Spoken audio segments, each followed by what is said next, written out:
నమస్తే. ఈరోజు సమయస్ఫూర్తి గురించి మాట్లాడుకుందాం.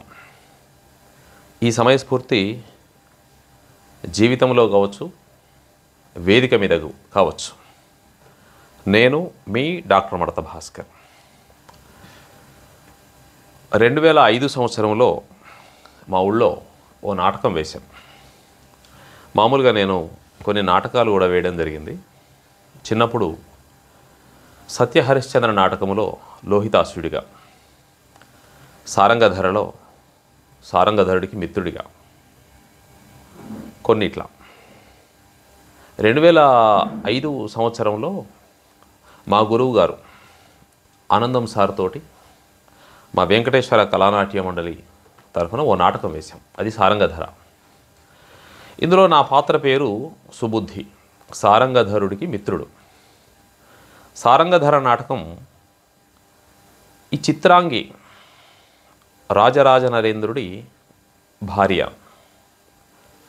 కొడుకు వరుస అయినటువంటి సారంగధరుడి పైన మోహం పొందుతుంది.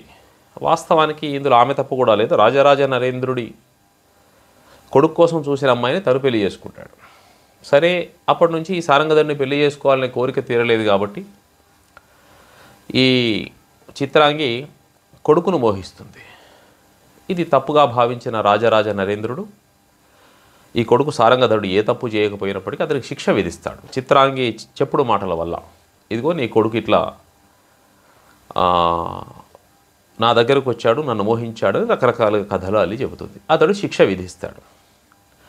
అడవికి పంపించి అతని 2 కళ్ళు పొడుచుకొని తీసుకొని రమ్మంటాడు. వేదిక మీద సారంగధరుడు అడవికి వెళ్తూ ఉంటాడు. ఈ సారంగధరుడు అడవికి వెళ్ళే సన్నివేశం అనేది చాలా హృదయ విదారకంగా ఉంటుంది. తల్లి ఏడుస్తూ ఉంటుంది,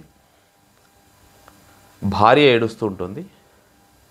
ఇవి అయిపోయిన తర్వాత చివరికి మిత్రుడికి కూడా చాలామంది మిత్రులు ఉంటారు. అందులో ఒక మిత్రుడికి, ప్రధానమైన మిత్రుడు సుబుద్ధి, ఆ పాత్ర నాది, ఇతడికి చెప్పి వెళ్ళాలి. ఈ వెళ్తూ ఉన్నటువంటి క్రమంలో మాది స్టేజ్ డ్రామా. అంటే ఈ దరువులు, పద్యాలు, ఈ ఆలాపనలు, దీని వెనుక మళ్ళీ వచ్చేటువంటి కోరసు, ఇదంతా జరుగుతూ ఉంటుంది. అంటే వేదిక మీద కొంత సమయం తీసుకుంటూ ఉంటుంది. ఇట్లా సమయం తీసుకున్నప్పుడు ఏమైంది అంటే, ఆ ఏడుపు కార్యక్రమం నడుస్తుండగా దీన్ని చక్కగా వీడియో తీస్తున్నారు, ఫోటోలు తీస్తున్నారు. చాలామంది ప్రేక్షకులు, కొన్ని వేల మంది ప్రేక్షకులు చూస్తున్నారు. ఈ సారంగధరుడికి మీసం ఉంటుందన్నమాట. ఆ మేకప్ మ్యాన్ ఏం చేశాడంటే మీసాన్ని అతికిస్తాడు, సన్నటి మీసం అతికిస్తారు. ఈ ఏడవడం వల్ల మా గురువు గారు చాలా అద్భుతమైన నటుడు ఆనందం సార్. వాస్తవానికి ఇప్పుడు ఆయన లేరు, ఉంటే కనుక చాలా గొప్ప స్థాయిలో ఉండేవారు. ఆయన ఏడుస్తుంటే ఈ కంటి నీరు ఈ మీసం మీదకి వచ్చింది. మీసం మీదకి అయితే అది కొంచెం కొంచెంగా నాని అది ఊడిపోయే పరిస్థితి వచ్చింది.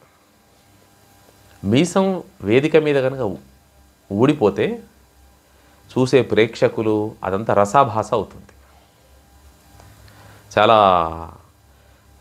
హృదయ విదారకమైన సన్నివేశం రసాభాసగా మారుతుంది. అంటే కంప్లీట్గా డ్రామా ఫెయిల్ అయిపోతుంది. ఇది పక్కనే మేమిద్దరమే ఉన్నాం వేదిక మీద. పక్కనే తను ఒక డైలాగ్ చెప్తాడు, నేను డైలాగ్ చెప్పాలి. వలదు మిత్రమా, ఏడవద్దు, అయినా విధి వైపరీత్యం ఇట్లుండగా మనం మాత్రం ఏమి చేయగలం, ఇదంతా కర్మఫలము. ఇట్లాంటి డైలాగులు నడుస్తూ ఉంటాయి, పద్యాలు నడుస్తూ ఉంటాయి, దరువులు నడుస్తూ ఉంటాయి. అయితే ఇక చివరి దశలో ఆ మీసం ఏమైందంటే ఖచ్చితంగా ఊడిపోయే పరిస్థితి వచ్చింది. అది పక్కనే ఉన్న నాకు కనిపించింది. నేను సమయస్ఫూర్తితో అది నాకు మాత్రమే అర్థమవుతుంది, ఎవరికి తెలియట్లా.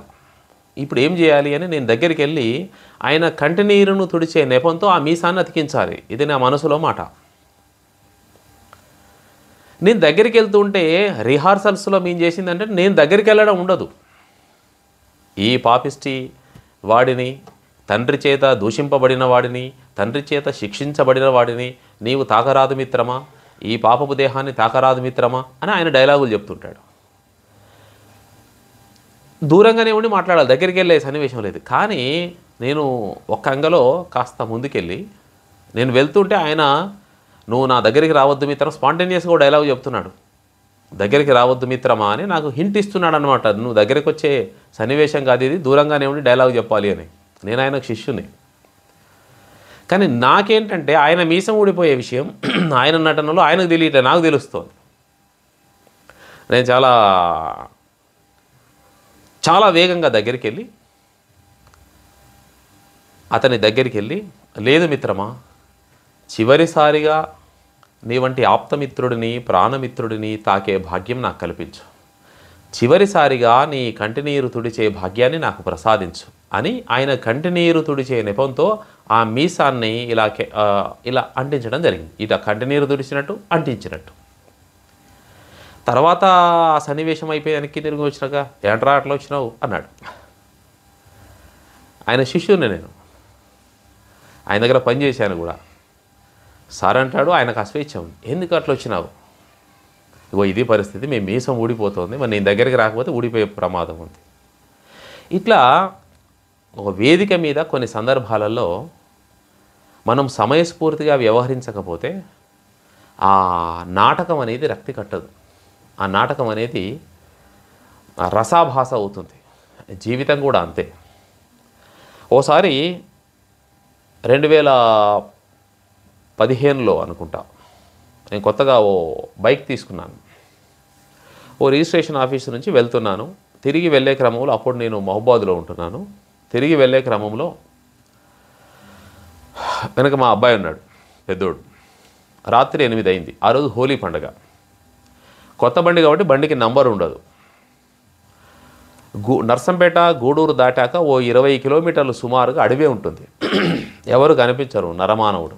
రాత్రి 6 దాటితేనే చాలా తక్కువ. ఇంకా 8 అయింది. ఆ రోజు హోలీ. ఈ హోలీ నెపంతో కొంతమంది దుండగులు 8 తర్వాత 8:30 ప్రాంతంలో కొన్ని రోడ్డుకు అడ్డంగా కొన్ని కట్టెలు మొద్దులు వేసి ఓ 10 మంది దాకా ఆపారు బండి. ఆ వారం క్రితమే జరిగిన ఒక సన్నివేశం ఏంటంటే, ఇట్లాగే ఎవరినో మధ్యలో ఆపి అతన్ని కొట్టి అతని దగ్గర ఉన్న డబ్బులు బంగారం అట్లా లాక్కున్నారు అని పేపర్లో చదవడం జరిగింది. సరిగ్గా అదే ఏరియాలో మళ్ళీ ఈ సన్నివేశం. ఇప్పుడు ఒక్క క్షణములో ఆలోచన ఎలా ఉంటుందో అర్థం చేసుకోండి. ఎందుకంటే ఇప్పుడు రాత్రి 8 దాటింది, వెనక బాబు ఉన్నాడు, డబ్బులు ఇవ్వడానికి పర్సు తీస్తే పర్సులో వాళ్ళకి ఇచ్చే 100, 200, 500 కాదు కదా, చాలా డబ్బులు ఉంటాయి. పరిస్థితి లాక్కొని పోయినారనుకోండి, చేసేదేముంటుంది? ఓ ఉంగరం, ఓ చైను, 10 మంది ఉన్నారు, మనం ఎట్లా ఎదుర్కొంటాం? ఇలాంటప్పుడు నేను సమయస్ఫూర్తితో వ్యవహరించినటువంటి సన్నివేశం ఇప్పటికీ నా జీవితంలో సమయస్ఫూర్తి ఉంటే, స్పాంటేనిటీ ఉంటే మనం ఎట్లా ప్రమాదం నుంచి బయటపడతాం అనే దానికి ఇది బెస్ట్ ఎగ్జాంపుల్. ఒక్క క్షణంలో పక్కనే ఉన్న పోలీస్ స్టేషన్ హెడ్ కానిస్టేబుల్గా మారిపోయాను. ఆ పాత్రలోకి పరకాయ ప్రవేశం చేశాను. ఇప్పుడు నేనే హెడ్ కానిస్టేబుల్ని అయితే ఈ 10 మందిని ఎట్లా ఎదుర్కొంటాను? ఎవర్రా మీరంతా, రాత్రి 8 దాటింది, ఇంకా ఇక్కడేం పని, తీసేయండి ముద్దులు. అసలే సిఐ గారు చాలా కోపంగా ఉన్నారు, వచ్చారంటే తాట తీస్తాడు. కొడకల్లారా ఏమనుకుంటున్నారు, హోలీ ఎప్పుడు మీరు అడగలరా హోలీ దావత్? ఇట్లా రివర్స్ అటాక్ చేయడం జరిగింది. అందులో చిన్నపిల్లాడు ఉన్నాడు, నువ్వు మైనర్వి, నువ్వు కనుక దొరికితే నువ్వు జైలుకి వెళ్తావు, నగరాలు చేస్తున్నారా, తీసేయండి అన్నాను. 10 నిమిషాల సేపు అవతలి వాళ్ళకి నా మాట తీరు ఏం అర్థం కాల. కాస్త రూపం కూడా, కాస్త పోలీస్కి తగిన హైటు, పర్సనాలిటీ ఇవి ఉంటాయి. ఎవడో వెనక నుంచి చూశాడు, ఇంతకీ ఈ ఎవడీడు అన్నట్టుగా చూస్తే ఆ బండికి నెంబరే లేదు. బండికి నెంబర్ లేదు కాబట్టి పోలీసు వాళ్ళకి దాదాపుగా నంబర్ ఉండాల్సిన అవసరం లేదు, ఉండకపోవచ్చు. కుదిరింది వెంటనే ఓ 10 నిమిషాలలో, 10 నిమిషాలు కూడా 7-8 నిమిషాలలో వాళ్ళు భయపడ్డారు, ఆ మొద్దులు అడ్డగించారు. ఒక క్షణంలో బండి స్టార్ట్ చేస్తే మళ్ళా నేను ఆ 20 కిలోమీటర్లు 10 నిమిషాల్లోనే వెళ్ళాను, చాలా స్పీడ్గా. ఆ ప్రమాదం నుంచి తప్పించుకోవడం జరిగింది. జీవితంలో సమయస్ఫూర్తి అనేది మనకుండే